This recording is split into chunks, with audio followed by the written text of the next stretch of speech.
and I am with the communications team of the Feldenkrais Guild of North America. And today here with me is Stacy Barrows, and she's not just a Feldenkrais practitioner, she's also a doctor of physical therapy. She has tremendous experience working with clients and also an inventor of Smart Roller, right? That's a special thing you created for day-to-day routines for your clients. And I'm so excited to talk about all things knees today. Welcome. It's great to be here. Thanks so much for the invitation. And I really appreciated that I've been spending more time in Dr. Feldenkrais's biography lately, and I loved looking at the glossary of how many references there are to knees in that whole story dialogue. So if viewers aren't familiar, that Dr. Feldenkrais was really challenged with knee issues, and it was through a collective failures of variety of things that he finally started to recognize he had to go onto his own resources.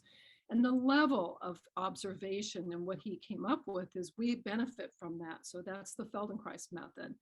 And the people that come to me don't really feel like they have healthy knees, but it's amazing what they have untapped in terms of potential. So I wanted to share that and just give you even a case study of a particular story. I have a client who has, by report, a lot of degenerative changes, which is a preferable term as over arthritis, meaning that there's just wear there. Doesn't mean that we live whatever the x-ray is, but in her mind, they were destroyed knees, one in particular. And so she was a great student, so she'd only had a couple sessions.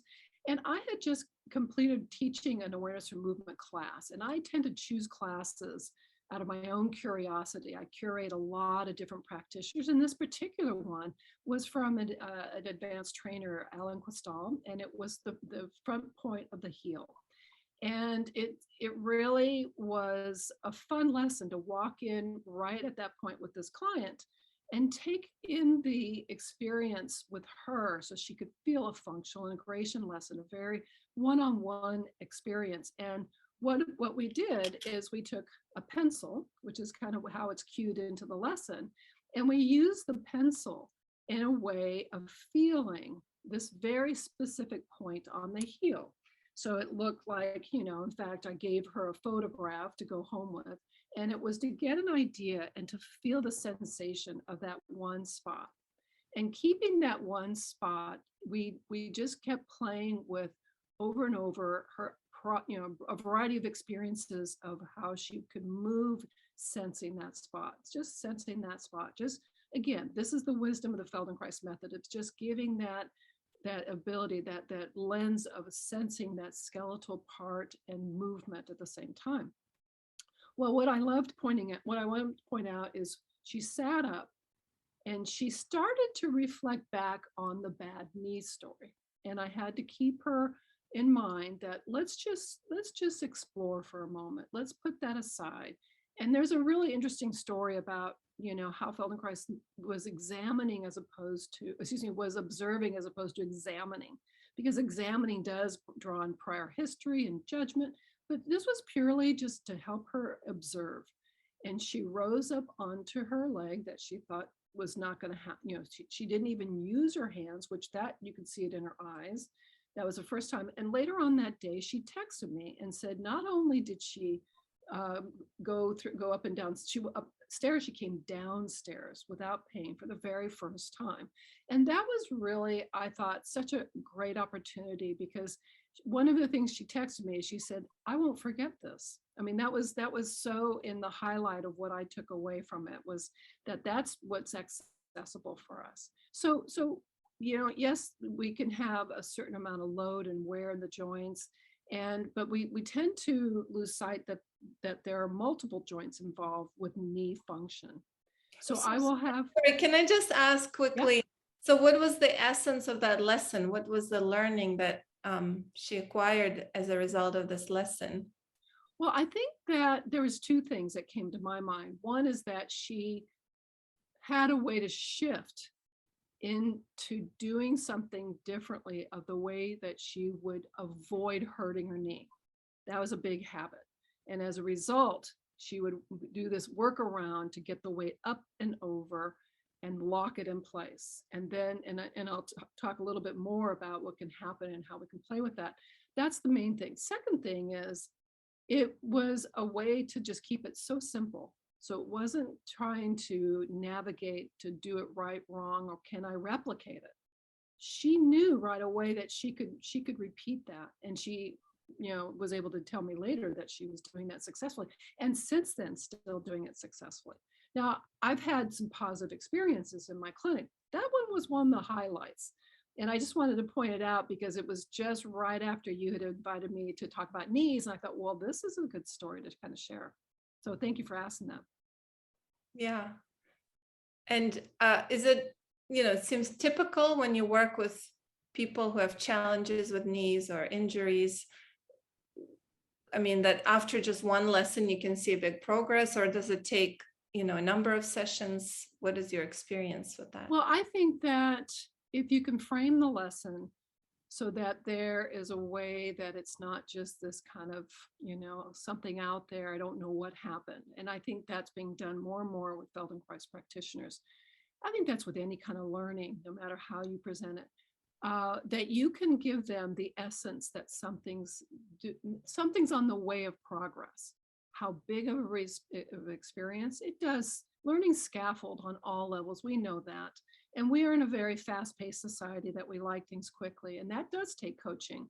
And so that's a big part of what I believe I do, is coach people through observing how they're moving along that spectrum to work towards pain-free, painless, pain, or just functionally, for her to navigate stairs and so forth. So yeah, so it just depends. It's not, I love that story because it was so tied into taking a lesson, drawing it into her personal experience and then moving it from there.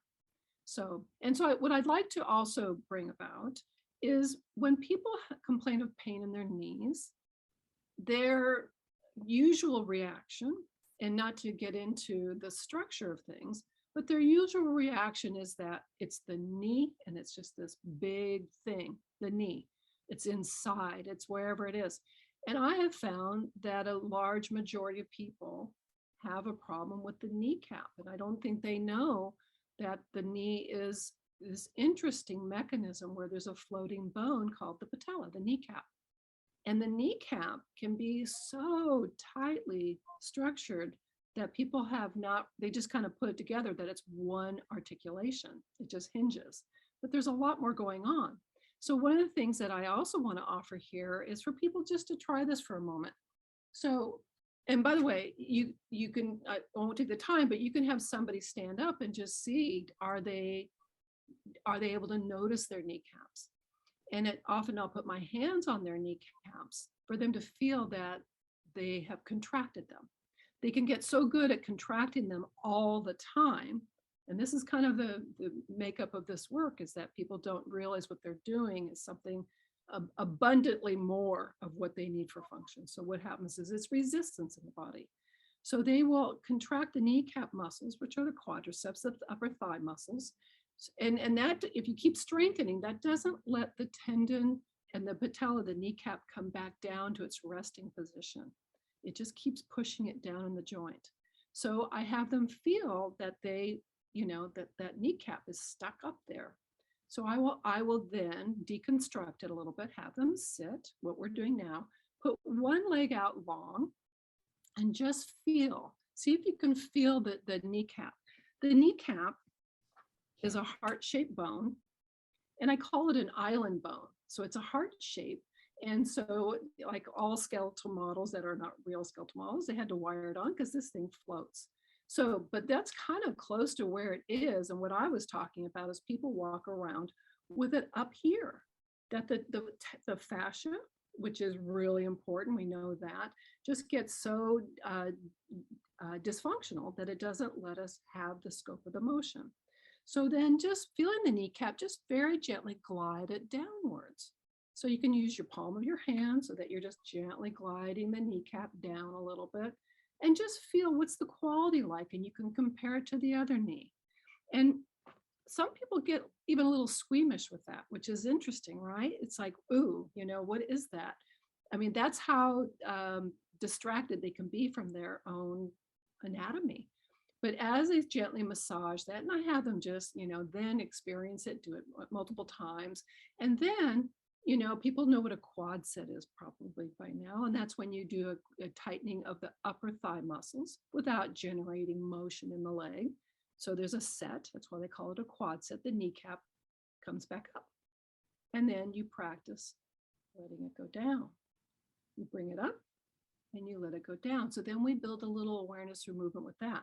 They may feel, I will gently stretch it back down for them to feel, well, this is a starting place for it. And then they will begin to just float the kneecap, but getting better about letting it return back to its resting place. Then in standing, it's obviously more to it than just that kneecap. A lot of, what people have to discover is where is their best balance support? Because when we stand in relatively a neutral position, the kneecaps aren't necessarily needing to be on. And you can just feel it when somebody kind of has a little bit of a fall backward reaction, then the quadriceps come on and the kneecaps pop up. But again, they can't feel it in standing, even after we've played with it. So I'll lean them against the wall and let their legs go out long. And then again, getting them used to feeling the ground and playing with that kneecap. So that's one thing people can play with at home and just kind of start the idea of softening their fascia, but mostly getting the feedback, the proprioceptive feedback, which is our sixth sense, which is to feel our sense in space in our bodies. Wow, this is a great tip for people to start learning about their kneecaps.